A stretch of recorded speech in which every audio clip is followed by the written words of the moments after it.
The side effects of boxing. You have said mood swings and memory loss. Since I was a kid playing football, I was getting concussions all the time.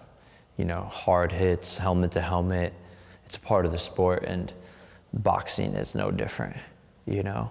And especially when you're first starting out, sparring really tough people who are on a much higher level than you, you're gonna get concussions. How many concussions do you think you've had all in? That's hard to say. You know, it's really hard to say, but, you know, I would say 20, 25, 30 maybe. That has to scare you? Of course, you know, if you're doing something that you know is detrimental to maybe your long-term health, and I notice it in conversations of like with my girlfriend or friends, like not remembering something that I should be able to remember that happened a couple of days ago.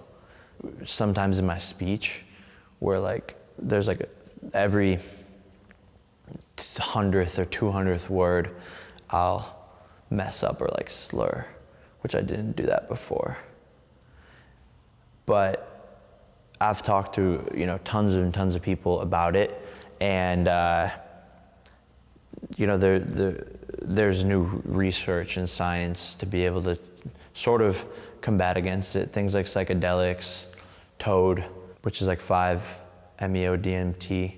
This is like what helped Mike Tyson cure his Parkinson's, was shrooms and like smoking toad, which is like an ancient cultural thing. Sounds crazy, and it is, but it can actually increase the neuroactivity in your brain and open up new pathways in your brain. And so I've experimented with that, and it's definitely helped out a ton. Oh, really? Yeah.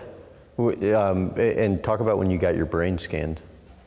Yeah, so I got my brain scanned right before I started boxing, actually, and you know, the doctor told me there's lack of blood flow from the concussions I had when I played football into certain areas on my brain. One of them being, I believe, the frontal lobe, which, you know, is sort of that is partially like memory and so on and so forth. And so after my first year of boxing, I went back, and it was worse. What did the doctor say?